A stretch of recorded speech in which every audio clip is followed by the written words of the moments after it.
I've been speaking with you about your work with your speed reading work, and you said some very interesting things the other day about how you encourage creativity in others through your reading and the literature. Can you tell me a little bit more about that, please? Yeah, it was very interesting for you to ask me that, because I teach people read and read faster. But you got really the point that a lot of people don't realize, that we read with the left side of the brain, which is sequential and linear, one word at a time. So we talk with the left brain and we tend to read with the same brain. What I do to help people speed up their reading speed is to actually activate the right brain. The right brain works with pictures.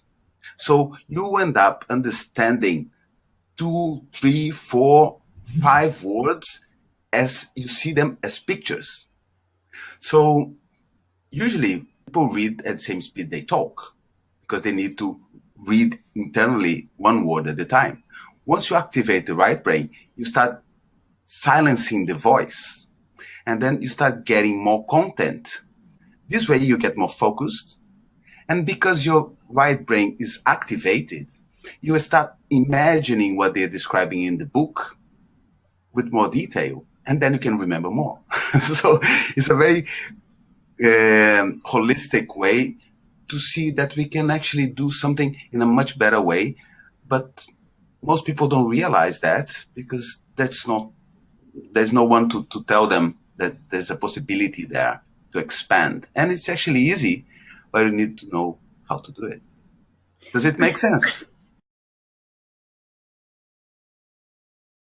There was a period of time where people were saying that highly creative people are right-brained and logical people are left-brained, and those theories were debunked, because basically we have to use both sides of our brain in order to function. And so it's interesting what you say, that it's true that the right brain perhaps enables us to imagine more, but at the same time, in terms of making sense of what we are reading, we do have to use both sides of the brain, don't we? Yeah, you don't switch the left brain off. You have them working in synergy, Yeah. because certain things you can use basically one side, but in this case, you still get help to be able to perform. Yeah, so it's about finding ways of engaging both sides of the brain so that we are using our imagination at the same time that we are using our logic too. How does your technique help people to develop both sides of, both the logic and the creativity?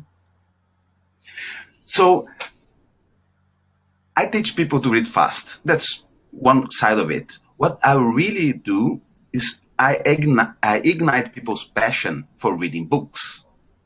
Because a lot of people finish their university degree. I've got some research from America that 42% of people that finish college never read another book, which is kind of crazy, because we develop our mind and our creativity, if you like,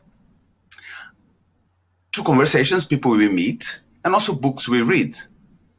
So books have the advantage of a conversation, because you start to know things you don't know. So you open new possibilities, new windows for your mind to expand. It goes deeper. You can learn through video, don't get me wrong. You can learn through a conversation, but if you get a book, you get someone that's really an expert in a field. And once you start putting new ideas together, it actually excites your mind to be more creative, because you find solutions for problems. Your mind spins much faster because it's your process. It's not only the content of the book that will really change you. It's 50% of the impact of a book is timing. If you have a set of problems or a set of ideas that you want to develop, and you read a book, it just sometimes you get your own insight, but it's a very interesting way to stimulate your brain to find ideas, find solutions. A lot of people that I know prefer to listen to TED Talks for inspiration or to find out what they don't know rather than to read a book. So watching a TED Talk for 20 minutes as opposed to reading a book for a few hours seems to save time, and it seems to be a lot more inspirational, because when we see a video, there's a lot of multimedia. We can use our own imagination even when we watch a video rather than reading a book.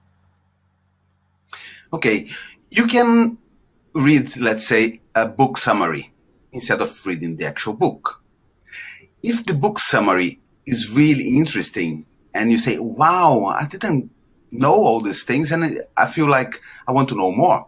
So then once you go to read the whole book, you see lots of different examples, applications, stories, and you will picture with your mind's eye what they're describing, and then that's what you can remember and maybe apply.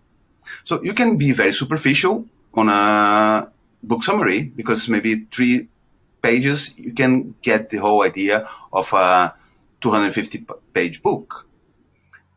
Of course, it's better than nothing. But if you go and read the whole book, you get deeper. You go really deep. And then what I experience is that many times I'm reading a book and then I read another one. It's like the books start talking between themselves in my mind, because some other author has another take, another angle, and then I question. Once it's too summarized, I just tend to accept. And to be creative, I think, is to be able to question things, not take things for granted, say, doesn't sound right. I think I don't like it. I disagree. So it gives more space for disagreeing, and that's a creative skill. I suppose one of the essential things in terms of reading, because there's millions of books that we could possibly read that might be relevant to us even, but one of the essential skills is in deciding whether the book is worth reading in the first place. How do you teach people to decide that? That's a really good question. And there are some ways that, some people are tempted to do things sometimes because their uncle was a really cool guy and he was doing this and he was very successful, and then they follow their steps. But what's in it for you? You can do certain jobs because we can be flexible. But the idea of finding your strength makes everything much easier. So what I like working with is the wealth dynamics profile, which is I don't know if you're familiar with that. It's a profiling system from Roger Hamilton. And there are many other profiling systems in the market, but it really is objective in terms of understanding your way of behaving as a team, because you need people to help you at different levels. In this wealth dynamics profile, I'm a creator. And that's why I've created my own method. So I developed my own book, and to develop the book, I had to find new ways to deliver the content in a way that's simple and then people get it, and with lots of examples. So if I start mingling and talking to people that most of them are creators, which I used to do, I end up starting things and not finishing them. So they say, you have some other profiles that will be the most helpful to you for you to develop your creativity and finish your projects, not just start them. So I now appreciate much more people that I used to think were boring. As you say, like the people that are talking a lot, deal makers, or people that are more into the money side, more analytical, I value them much more, because I know with them I can complete my projects. I need that help. I need that flexibility of understanding that they have a different brainwave. So I'm talking about that because once the person understands which profile they are, they can choose books that are supporting their profile. So it's like reading about themselves or things that are related to them. And then they are stimulated to read more.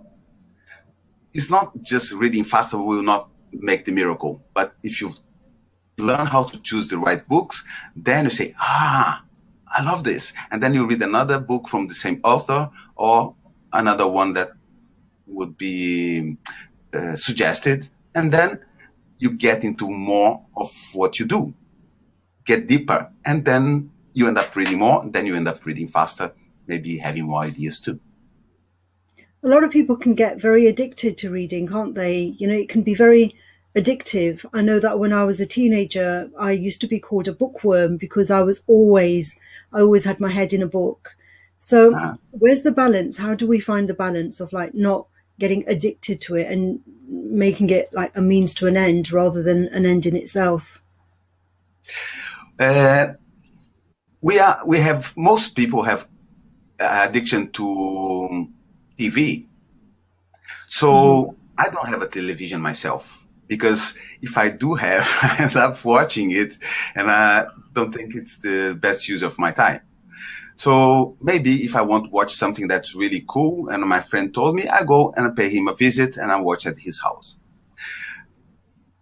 In terms of understanding what is in it for you, if you have a problem or question, you will have that question in the back of your mind and you say, I'm going to read this book and I'm going to find the answer to my question. So this makes your brain become active. And most of the time, when people end up reading, they have a passive approach. They're just reading, hoping that something will stick. Once you're more active, you're looking for one good idea in a book, just one. Maybe you will find 3 or 4. But this makes you use that information, and as soon as you find something, maybe you share with someone or you work on your project, and then it's productive. So what I found out from some research was that when you were watching a movie or you're watching TV, you go into that state of mind that's like in between alpha and beta brainwaves. Alpha is like you're sleeping. Yeah, if I close my eyes, I go into alpha because I have less information to process. So if you go into this hypnotic state, you don't need to be very active. So you're very passive, taking information in. Sometimes things you wake up and say, this is really good, and makes you go into action.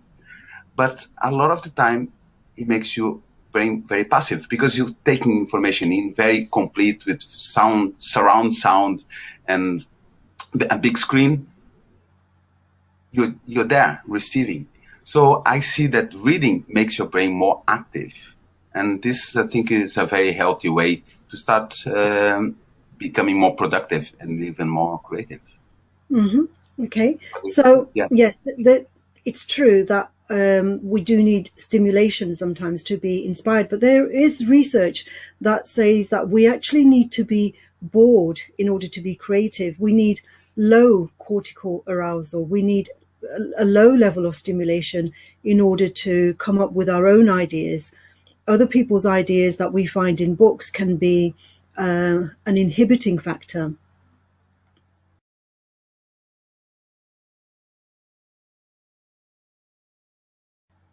Okay, so there are 2 different books. One is a story that you're just reading, like a fiction book, that's something that's happening and then you're enjoying that. Another one would be a non-fiction book, something that you can learn from. But you can go and binge watching TV for 7 hours. And some people do it, and it's just like incredible. You can relax and have some popcorn, and then you have some ice cream, and then you have a cup of tea, and you keep watching. But a book, you will hardly find people that will be spending 7 hours just reading. So what I find, this is my personal experience, I can read a book in a few hours, but I read, and at some point I find something interesting. I said, wow, that's great. And then I stop and I go for a walk. Because it's just certain things that might be stimulating. Maybe you can read one book in a month. It's a good thing. Or one book in a week. That's also a good thing.